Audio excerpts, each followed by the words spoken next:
आर्यन एक युवा और बेहद प्रतिभाशाली गिटारिस्ट था, लेकिन उसके दिल में हमेशा एक अधूरा सपना पलता था। काश मैं अपने आदर्श महान संगीतकार वीर सरीन के साथ एक बार जाम कर पाता। लेकिन वीर सरीन तो 5 साल पहले ही इस दुनिया को अलविदा कह चुके थे। एक दिन आर्यन एक पुरानी संगीत की दुकान में गया, जहां उसे एक अजीब सा गिटार मिला। गिटार के साथ एक नोट चिपका था, जो खो गया है उसे लौटा सकता है, कीमत चुकानी होगी। आर्यन ने बिना सोचे समझे वह गिटार खरीद लिया। रात को जब आर्यन ने उस गिटार पर पहली धुन छेड़ी, अचानक कमरे में धुआं भर गया। उस धुएं से एक रहस्यमयी आकृति निकली, एक दूत फाउस्टस। उसने आर्यन से कहा, तुम वीर सरीन को वापस पा सकते हो, पर कीमत तुम्हारी आत्मा होगी। आर्यन संगीत के जुनून में अंधा हो गया था। उसने सौदा स्वीकार कर लिया। फाउस्टस ने उसे एक खास धुन सिखाई। इस धुन को चांद की सबसे चमकदार रात में बजाओ और वीर सरीन लौट आएंगे। पूर्णिमा की रात आर्यन ने पहाड़ी पर जाकर वही धुन गिटार पर बजाई।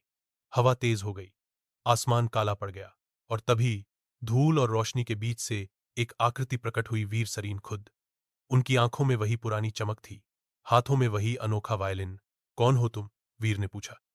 आर्यन ने कांपते स्वर में कहा, मैं आपका सबसे बड़ा प्रशंसक हूं। क्या आप मेरे साथ एक आखिरी जाम करेंगे?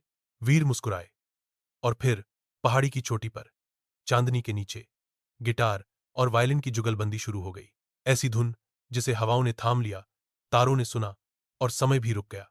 लेकिन जैसे जैसे रात बीतती गई, आर्यन ने महसूस किया कि उसकी उंगलियां सुन्न हो रही थीं, आवाज लड़खड़ा रही थी। फाउस्टस का सौदा सच साबित हो रहा था। उसकी आत्मा धीरे धीरे फिसल रही थी। वीर सरीन ने उसकी हालत देखी और समझ गए। उन्होंने संगीत रोक दिया और गंभीर स्वर में कहा, सच्चे संगीत की आत्मा बलिदान नहीं मांगती, यह मुक्त करती है। वीर ने अपनी वायलिन से एक अंतिम स्वर छेड़ा, एक स्वर जो आर्यन को उसकी आत्मा लौटाने वाला था। धुंध में लिपटे हुए वीर सरीन फिर से गायब हो गए, इस बार हमेशा के लिए। आर्यन गिर पड़ा, लेकिन अब उसके दिल में संतोष था। वह जानता था कि वह अपने आदर्श के साथ जाम कर चुका था, बिना सच्चे संगीत की आत्मा खोए। सीख, सच्चा संगीत सौदे से नहीं, दिल से निकलता है। अगर आपको ये कहानी पसंद आई तो बताइए। मैं आर्यन के भविष्य के संगीत सफर पर भी एक नई कहानी रच सकता हूं। छी छी, चाहोगे?